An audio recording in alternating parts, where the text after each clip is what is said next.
নমস্কার বন্ধুরা, কেমন আছেন সবাই? আশা করি সবাই খুব ভালো আছেন। আমি সর্বাণী।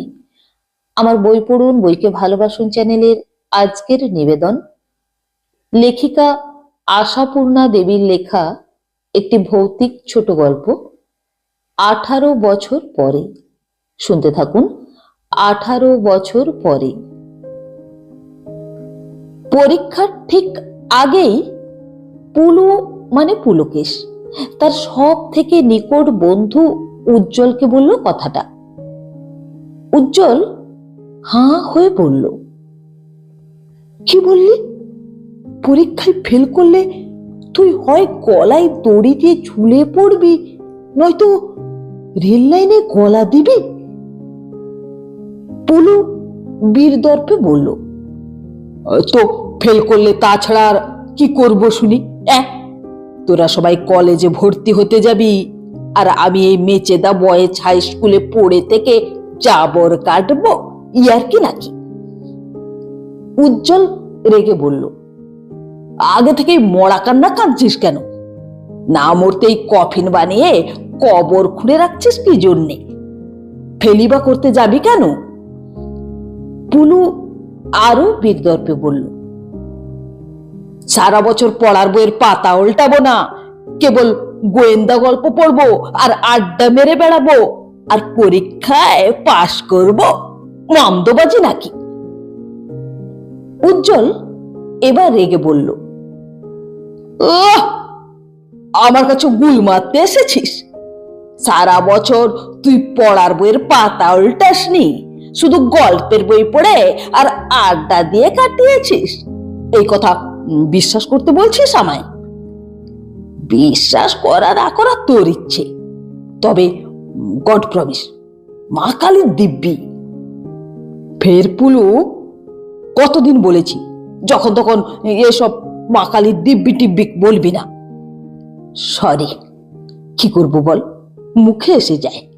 তবে আর বেশি দিন বলতে আসবো না, রেজাল্ট বেরোবার আগের দিনটা পর্যন্ত।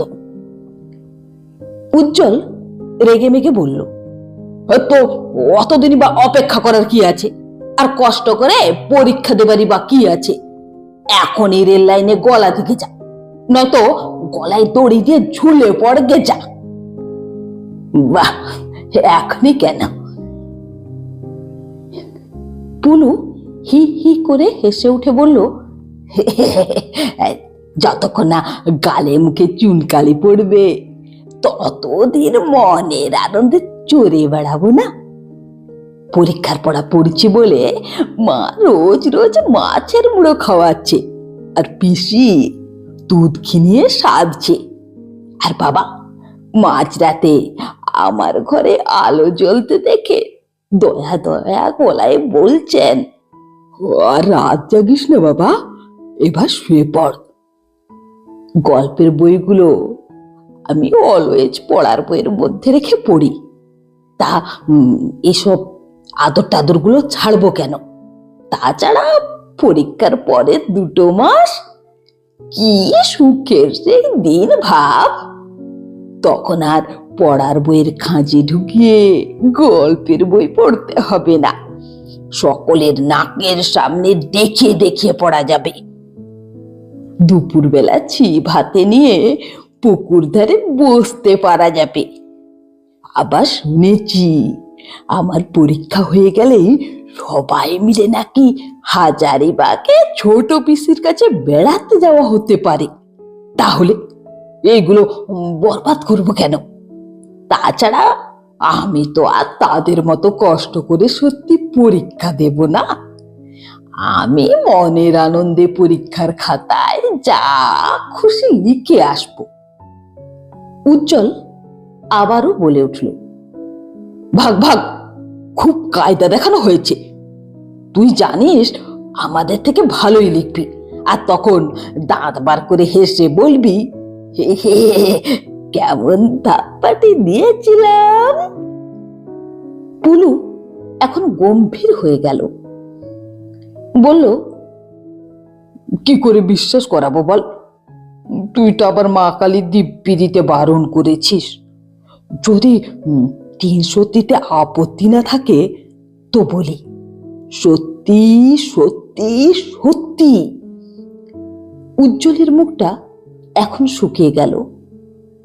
বলল, তুই সারা বছর পড়ার বইয়ের পাতা উল্টাসনি, শুধু আজে বাজে করে কাটিয়েছিস।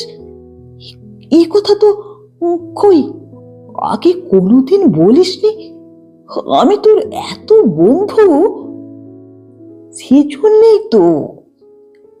পুলু মিটিমিটি হেসে বলল, বললেই তো তুই কোষে জ্ঞান দিতে আসতিস, পড় করে উৎপাত করতিস। হয়তোবা বন্ধু বাৎসল্যে একসঙ্গে পড়ি আয় বলে আমার বাড়িতে এসে হানা দিয়ে আমার সুখের 12টা বাজিয়ে দিতিস। উজ্জ্বল ম্রিয়মান গলায় বলল, সারা বছর পড়বো না, ফাঁকি মেরে কাটাবো, আর ফেল করলে সুইসাইড করব, এটা খুব সুখ। পুলু বলল, আগে কি আর এতটা দূর পর্যন্ত ভেবেছি? পড়তে ভালো লাগে না, পড়ি না। কেউ পড় করে ডিস্টার্ব করবে, এটা পছন্দ করি না। তাই নিজের ব্যাপার যতটা সম্ভব কাউকে জানাই না। তবে এখন ভেবে দেখছি, তোরা সবাই কলেজে ভর্তি হতে শহরে চলে যাবি, আর আমি জুনিয়রদের সঙ্গে এক বেঞ্চে বসে, না, অসম্ভব। এটা বরং বেশ একটা অ্যাডভেঞ্চার হবে, পাড়ায় সাড়া পড়ে যাবে। উজ্জ্বল খুব অসহিষ্ণুভাবে বলে, আহা, কি মহিমাই হবে। মাসিমা মেসমশাইয়ের কথা ভেবে দেখেছিস? অত ভাবতে গেলে চলে না, ওদের আরো 2টো ছেলে আর গোটা 4 মেয়ে আছে। বাহ, খুব চমৎকার বুদ্ধি। পুলু, আমি তোকে বিশেষভাবে রিকোয়েস্ট করছি, তুই ওসব পাগলামি চিন্তা ছেড়ে দে। এখন উঠে পড়ে লেগে তৈরি হ, আমার সব নোটগুলো তোকে দিয়ে দেব। তোর যা ব্রেন, ও একবার চোখ বুলালে মার কাটারে রেজাল্ট করে দিবি। দেখ উজ্জ্বল, আমি বেশি রাখাসনি, আমি যা ভেবে রেখেছি তাই করব। হাতে তো মাত্র 6 দিন সময়, এখন পড়াশুনো করে পাশ করব। বোর্ডের ঠাকুর দাদারও 7 দিনেই আমায় পাস করাবার। এটা খুব বাহাদুরি। বাহাদুরি বুঝি না, যা ফ্যাক্ট তাই বলছি। উজ্জ্বলের নিজের এখন সময়ের যথেষ্ট দাম। সত্যিই তো আর 6টা দিন মাত্র বাকি। তবু বন্ধুর এই দুর্মতি তাকে যেন হতভম্ব করে বসিয়ে রাখলো এবং অনেক বোঝাতে চেষ্টা করলো। বলল, তুই এই 5 দিনই বইপত্র খুলে দেখ না, পরীক্ষায় বই, এই চিন্তাটা কর না। কিন্তু পুলু সেসব হেসেই উড়িয়ে দিল এবং বলল, নেহা, তুই আমার বুজুম ফ্রেন্ড, তাই তোর এত কথা শুনে যাচ্ছি। আর কেউ হলে কখন ভাগিয়ে দিতাম।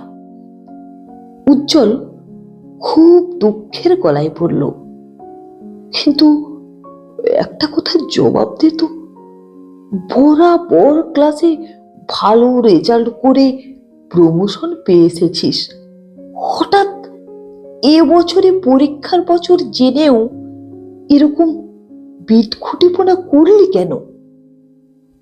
পুলু অর্থাৎ পুলকেশ একটু অলৌকিক হাসি মুখে মেখে বলল, ওই তো মজা। হঠাৎ মনে হলো সবাই যা করে আমাকেও তাই করতে হবে। তার মানে কি?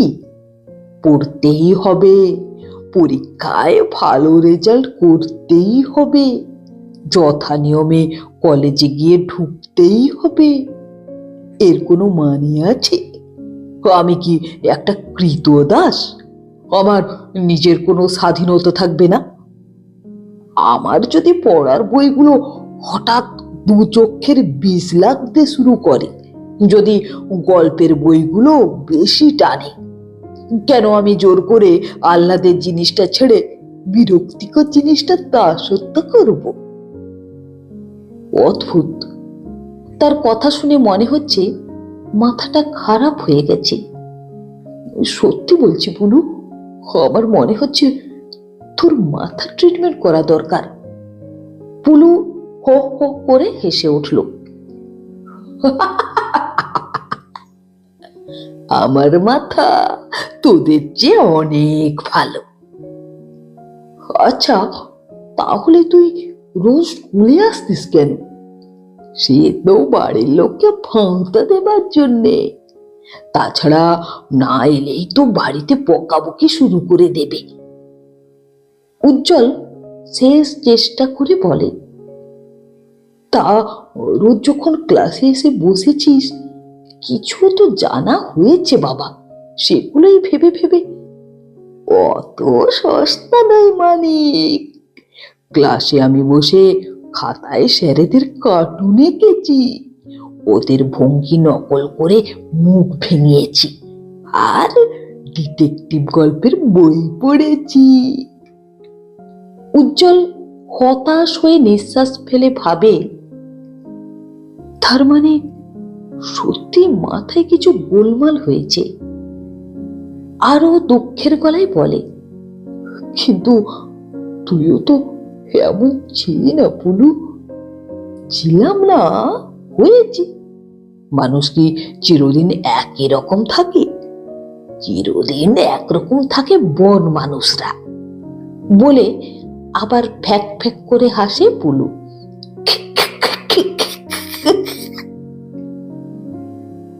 কার কোথায় শীত পড়বে জানা নেই। উজ্জ্বল বলল, তো রেজাল্ট বেরোনোর আগের দিন পর্যন্ত তুই কিছু করছিস না? নো নো, সেদিন পর্যন্ত আরামসে আমোদ করে বেড়াবো। আচ্ছা ঠিক আছে, তবে একটা কথা বলে রাখি, মরা ফরার দিকে না গিয়ে নিরুদ্দেশ হলেও তো পারিস। নিরুদ্দেশ? হ্যাঁ, দেহাত্মা তো সবাই নিরুদ্দেশ হচ্ছে বাবা, মেয়ে ছেলে ছোট বড় সবাই। তাতে আর কি লাভ? নিরুদ্দেশ হওয়া মানেই তো আর কারোর সঙ্গে দেখা টেকা হবে না, কোথায় আছি কেউ জানতেও পারবে না, মরে গেলেও তাই। আহা রে, তোর তো মনে হবে পৃথিবীর কোথাও না কোথাও আছিস, বেঁচে আছিস, হয়তো খুব ভালো আছিস। শুধু তো মনে হোক, ওর কোনো মানে নেই। আচ্ছা টাটা। ওরা কথা বলছিল একটা আমবাগানের মধ্যে একটা বিশাল গাছের গুঁড়ির উপর রুমাল বিছিয়ে বসে। জায়গাটা ওদের ছেলেবেলার খেলার জায়গা। ঝড়ের সময় কাঁচা আম কুড়াতেও এখানেই ছুটে আসতো ছোট ছেলের দল। পুলু, উজ্জ্বল, রবি, শোভন, জোছন, নীলু, অনিমেষ। এক পাড়ারই তো সব। তবে উজ্জ্বলের সঙ্গে পুলুর বরাবরই একটু বেশি ভাব। কিন্তু আজ উজ্জ্বল বড় আহত হয়েছে। সেই পুলু যাকে ও মনে করত তার সঙ্গে বুঝি হরিহর একাত্মা, সে তার সঙ্গে এরকম করছে। এতদিনের মধ্যে একদিনের জন্য বলেনি সে পড়ে না, সে ক্লাসে বসে স্যারেদের কার্টুন আঁকে, আর মনে মনে এই ভয়ঙ্কর সংকল্প এঁকে বসে আছে। মাথাটাতে কি সত্যি কোনো গোলমাল হয়েছে? তবু উজ্জ্বলের এও মনে হচ্ছে সবই হয়তো পুলুর গুলমারা। ঠিকঠাক করবে সব, আর ভালো রেজাল্টও করবে। কবে থেকে ওদের পরামর্শ করা যে দুজনে একই কলেজে পড়বে, একই সাবজেক্টে অনার্স নেবে। দুজনেরই মা বাবার সিদ্ধান্ত ছেলেকে কলকাতায় কলেজে পড়াবার। ফুলুকে সব গুবলেট করে দেবে। দেখতে দেখতে 5-6টা দিন কেটেই গেল। একই জায়গায় সিট পড়েছে উজ্জ্বলের আর পুলুর। উজ্জ্বল ভাবল এটা ভগবানেরই দয়া। তা পুলুকে ঠিক সময়ে আসতে দেখা যাচ্ছে রোজ, কপালে দইয়ের ফোঁটা লাগিয়ে। হল থেকে বেরিয়ে এসে উজ্জ্বল বলে, এই বল না, কি লিখলি? কি লিখলাম? তার কি কিছু ঠিক আছে? এই শেষের দিকে লিখে এলাম, স্কুলে এত বিড়াল ঘোরে কেন? ইঁদুরের লোভে, না স্যারেরা লুকিয়ে মাছ ভাজা এনে খান তার গন্ধে গন্ধে? এই কথা তুই লিখলি? লিখলামই তো। আহা উজ্জ্বল রে, বেপরোয়া হবার সুখটা যে কি তা যদি বুঝতিস। ভেবে দেখ, এখন আর আমার কোনো কিছুতেই ভয় নেই। যা ইচ্ছে করতে পারি, যাকে যা খুশি বলতে পারি। মাঝরাত্রে শ্মশানেও চলে যেতে পারি। চমৎকার। উজ্জ্বল ভাবল, আমার কি একবার পুলুদের বাড়িতে গিয়ে বলা উচিত, মাসিমা পুলুর মাথাটার একটু চিকিৎসা দরকার, ওকে একটা ডাক্তার দেখান। কিন্তু ওরা যদি রেগে ওঠেন, যদি বলেন, তুমি কে হে বাচ্চা এই পরামর্শ দিতে আসার? আমাদের ছেলেকে ডাক্তার দেখাবার দরকার আছে কি নেই সেটা আমরা বুঝবো। তাছাড়া অন্য অসুখ না, মাথার গোলমাল, তা বা সন্দেহ, এতে রেগে ওঠাই স্বাভাবিক। এরপর দিনের চেহারা বদলে গেল। পরীক্ষার পরই উজ্জ্বল চলে এলো কলকাতায় তার মামার বাড়িতে। একা নয়, মায়ের সঙ্গে। কারণ শুধু ছুটি পেল বলে নয়, এই সময় বড় মামার ছেলের বইতে, আর কদিন পরে মেজ মাসির মেয়ের বিয়ে। মেচেদার বাড়িতে ঠাকুমা আছেন, জেঠিমা আছেন। মায়ের যাওয়া এবং অনেক দিন থাকার অসুবিধে কিছুই নেই। যাবার আগের দিন সন্ধেবেলায় পুলুর সঙ্গে দেখা করতে গেল। পুলু বাড়ি নেই, কোথায় নাকি যাত্রা শুনতে গেছে। পুলুর মা বললেন, আর বলো না, পরীক্ষা মিটে যাওয়ায় ছেলে যেন সাপের 5 পা দেখেছে, সারাক্ষণ বাইরে টো টো। এই তো গেছে, কখন যে ফিরবে তার কোনোই ঠিক নেই। কিছু বললেই বলে, আর কদিনই বা এমন আমোদ করে বেড়াবো। আচ্ছা, কলেজে ভর্তি হওয়ার পর কি আর ছুটি ছাটা হবে না? আর কদিনই বা। উজ্জ্বলের বুকটা কেঁপে উঠল, তবু সামলে নিয়ে আস্তে আস্তে বলল, কিরকম পরীক্ষা দিল তা বলেছে কিছু? পুলুর পিসি এগিয়ে এসে বললেন, আমায় তো বলেছে অন্তত 2-3টেতে স্টার পাবে। স্টার পাওয়াটা কি বলো তো বাবা? উজ্জ্বলের মনটা আবার আহ্লাদে ভরে উঠল। তাহলে আমাদের কাছে চালাকি মেরেছে, আসলে ঠিকই আছে। বলল, মানে আর কি, কোনো কোনো বিষয়ে বিশেষ ভালো ফল হওয়া তারই চিহ্ন। তো আপনাদের যে হাজারিবাগ না কোথায় যাওয়ার কথা ছিল? হ্যাঁ, ও আমার ছোট বোনের বাড়ি। কতবার বলে যাওয়াই হয় না। পুলুর বাবা অফিসে ছুটির দরখাস্ত করেছে, অর্ডার এলেই চলে যাওয়া হবে। উজ্জ্বল একটু ইতস্তত করে বলে, কবে ফিরবেন? পিসি হেসে ওঠেন, আরে আগে তো যাওয়া হোক, ওই পুলুর এক্সামিনের খবর বেরোনোর আগেই বোধহয় চলে আসা হবে। উনি তো জানেন না, পুলুর বন্ধুর ওই ফেরার দিনের খবরটার এত দরকার কেন? পুলুর মা বলেন, তুমি কোথাও যাবে না? এই একটা সময় তো ছেলেপুলের নিশ্চিন্তির সময়, অন্য সব ছুটির সময় তো মাথার উপর খাঁড়া ঝোলানো থাকে, তাই ছেলেটা যা খুশি হয়েছে, কিছু বলছি না। হেসে উঠলেন, বললেন, এরপর বুঝবে ঠেলা। উজ্জ্বল পুলুর মা ও পিসির এই হাসি মুখের দিকে তাকিয়ে চলে এলো। এই হাসি মুখগুলো কি চিরতরে অন্ধকার করে দেবে পুলু? শুধু শুধু এত নিষ্ঠুর হবে? যদি ফেলে করে, কদিন আর সে ধিক্কারের জেদ থাকবে। উঠে পড়ে লেগে পড়লে সামনের বছর সত্যি স্টার পেয়ে পাশ করে বেরোতে পারবে। একটা বছরই তো, তা অসুখ টসুখ করলেও তো যেত। কিন্তু কখন দেবে এই সুবুদ্ধি? পুলুর সঙ্গে তো দেখাই হলো না। তারপর আর কোনো দিন দেখা হলো না, হয়নি।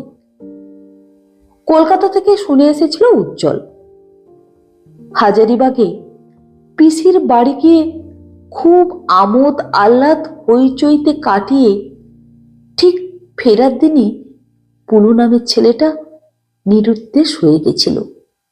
কিভাবে, কখন, তা কেউ জানে না।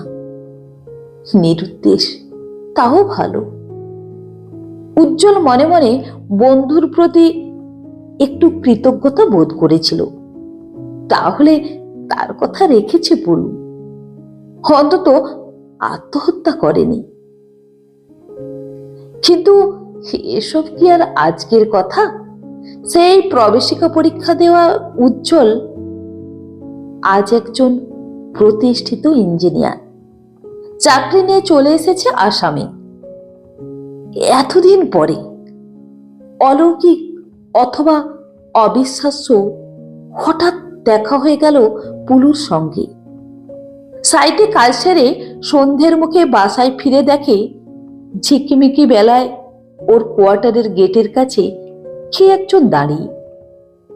কে কে কে? পুলু? পুলু?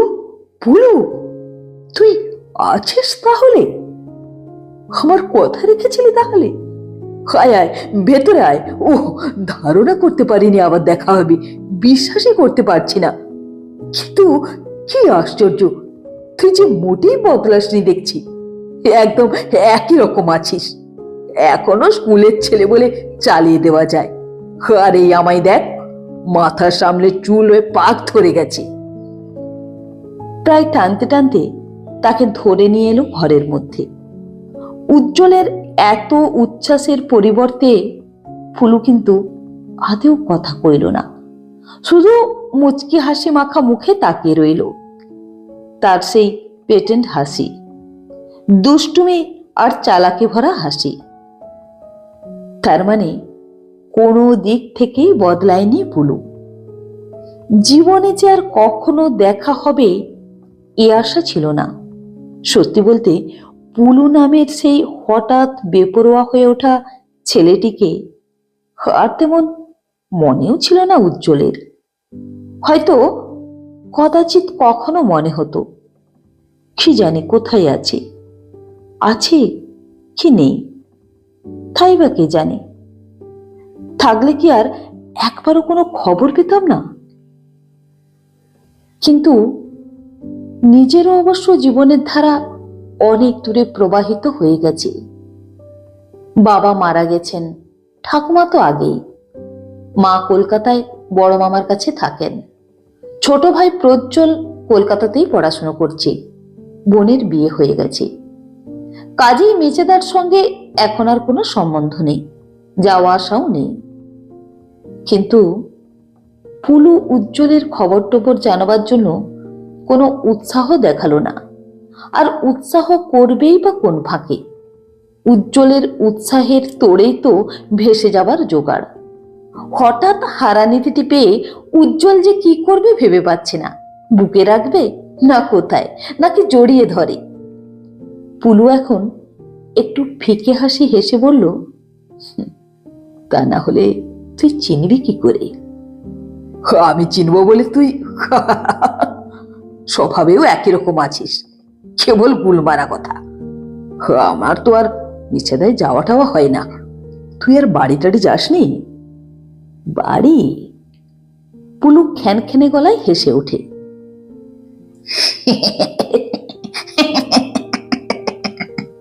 গেলে ঝাঁটিয়ে বিষ ছেড়ে দূর দূর করে তাড়িয়ে দেবে না?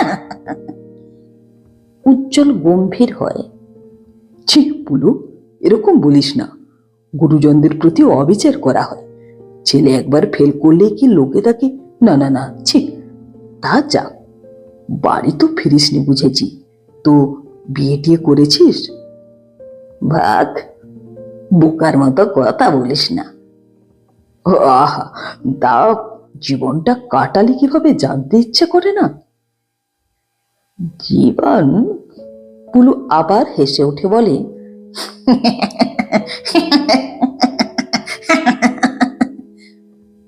তাহলে তো তোর কথাতেই বলি, মাথা নেই তার আবার মাথা ব্যথা। জীবন মানুষ একটাই পায় উজ্জ্বল, আর সেটাকে হেলা ফেলা করে বরবাদ করে দিলে এই আমার মতোই অবস্থা হয়। হঠাৎ কেমন বিষণ্ণ হয়ে যায় পুলু, বলে, জীবন জিনিসটা যে কি তা যদি তখন বুঝতাম। সামান্য একটু খেয়ালের বশে শুধু আমিই বা কেন, আমার মতো এমন কতজনই তো এ ভুল করে মরছে, দেখছি তো সর্বদা। সামান্য একটা পরীক্ষার রেজাল্ট খারাপ হলো, মা বাপ কোনো কারণে একটু বকলো, তো অমনি জীবনটাকে খতম করে বসলো, দেখছি সর্বদা। ও, তুই তাহলে এই দেশেই ছিলি? হ্যাঁ, আর আমি ভেবেছিলাম হয়তো আফ্রিকায় কি আরবে ভেগে গেছিস। পুলু হঠাৎ তীক্ষ্ণ গলায় বলল, আমার কথা ভাবতিস? ভাবতাম না, কতদিন ভেবেছি। তারপর ক্রমশ, সত্যি বলবো, ওই কাজের চাপে তবু খবরের কাগজ টাগজও দেখি। যা হয়। তাছাড়া কবে কোথায় একটা ছেলে বাসে করে হাজারিবাগ থেকে রাঁচি যাবার পথে চলন্ত বাস থেকে লাফিয়ে নেমে পালিয়ে যেতে গিয়ে ঘুরে খাদে পড়ে গেছিল, সে খবর আর কোন খবরের কাগজে ছাপতে গেছে বল? তবে বিশ্বাস কর, ঘুরিয়েই পড়ে গেছিল। পুলু! উজ্জ্বল চেঁচিয়ে ওঠে, চলন্ত বাস থেকে লাফিয়ে খাদে পড়েছিলে তুই? তারপর? রুদ্ধশ্বাসে পুলুর কাঁধটা প্রায় খামচাতে যায় উজ্জ্বল। পুলু সোজা হয়ে উঠে দাঁড়ায়। উজ্জ্বল বলে, তারপর? তারপরের কথা এমন চট করে বলা যায় না উজ্জ্বল। উজ্জ্বল ফের বসে পড়ে বলে, আচ্ছা ঠিক আছে, ধীরে সুস্থে শুনলাম। এখন তো থাকবি কিছুদিন, সহজে ছাড়ছি না তোকে। সামনে তো একটা বড় ছুটি আছে, এদের এখানে সব থেকে বড় বড় বিহু পড়ো, তো সে সময় দুজনে খুব বেরিয়ে নেওয়া যাবে। ঠিক সাংঘাতিক, খাদে পড়ে গেছি, চলন্ত বাস থেকে না নামলে নিরুদ্দে শোয়া যেত না। সত্যি তুই সে কি? প্রফুল্ল এসে দাঁড়াবে। দাদা বাবু, চা রেডি? আচ্ছা বাবা, আচ্ছা যাচ্ছি। পুলু, আমি চট করে একটু ফ্রেশ হয়ে আসি। তুই ততক্ষণ এই ম্যাগাজিনটা, ওসব ম্যাগাজিন ফ্যাগাজিন রাখ। এতদিন পরে আমার যে জন্য তোর কাছে আসা সেটা সেরে দিন, পরে হয়তো আর হবে না। কাজ? কি কাজ? জল। পুলু স্থিরভাবে তাকিয়ে বলে, তোর মনে আছে তোর যখন পড়তে হয় তখন তোর বড় মামা তোকে একটা বেশ দামি রিস্ট ওয়াচ দিয়েছিল? উজ্জ্বল অবাক হয়ে পড়ে। হ্যাঁ, দিয়েছিলেন বটে, তো নিমন্ত্রণ বাড়ির গোলমালে সেটা হারিয়েও গিয়েছিল। তুই তার কথা জানলি কি করে? আর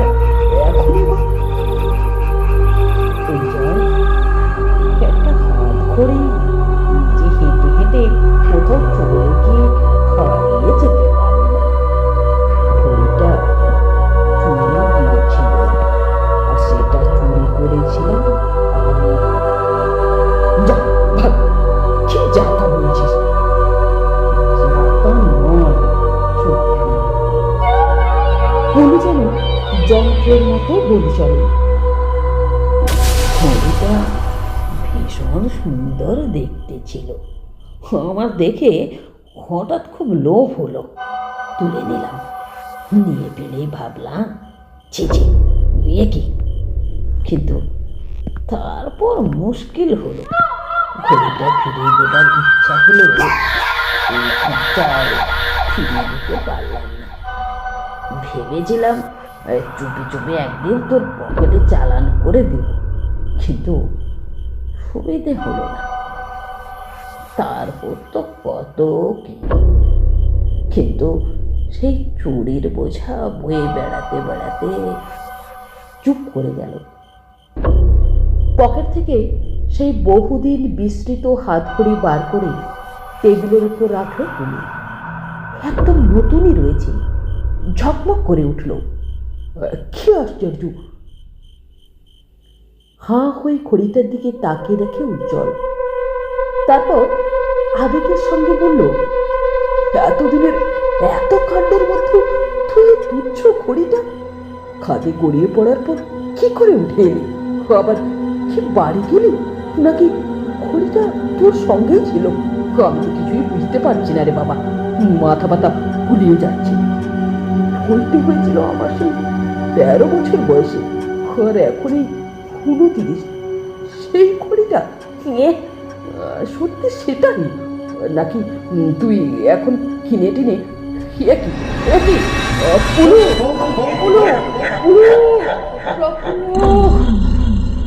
চোখের সামনে আস্ত একটা মানুষকে আচমকা উবে যেতে দেখে মাথা ঘুরে পড়ে যাবে না মানুষ? প্রফুল্ল ছুটে এসে দাদাবাবুর চোখে মুখে জল দিতে দিতে বলে, যখনই দেখেছি অফিস থেকে এসে বসে গেম হচ্ছে, তখনই বুঝেছি শরীর খারাপ। হবে না, সারাটা দিন মাঠে জঙ্গলে। উজ্জ্বল আসতে বলে, অফিস থেকে এসে আমি ঝিমুচ্ছিলাম। আগে ওই আর কি, সোফায় গিয়ে দিয়ে বসে ঘুম ঘুম ভাব। আমার সঙ্গে কেউ আসেনি? আপনার সঙ্গে আসবে আবার কেডা? গাড়ির ড্রাইভার তো আপনাকে ছেড়ে দিয়ে চম্পট।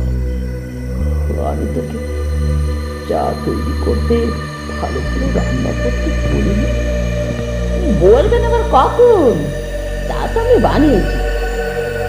তুই আমার সাথে ছোটার জন্য দাদা দাদিকে আসিস নি? আগে এছিলাম একবার, তো দেখলু খুব ক্লান্ত, তাই আর ডাকিনি, ফিরে গেল।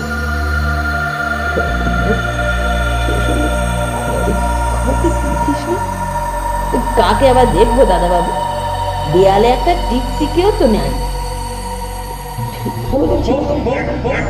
বেঠিক বলতে যাবো কেন দাদাবাবু শুধু শুধু? তো আপনার বোধ করে একটু নিদ্রা এসেছিল, স্বপ্ন টপ্ন দেখে থাকবেন। তাই হবে। আচ্ছা তুই যা, চা আন, আমি হাত মুখ ধুয়ে আসছি। প্রফুল্ল চলে যায়।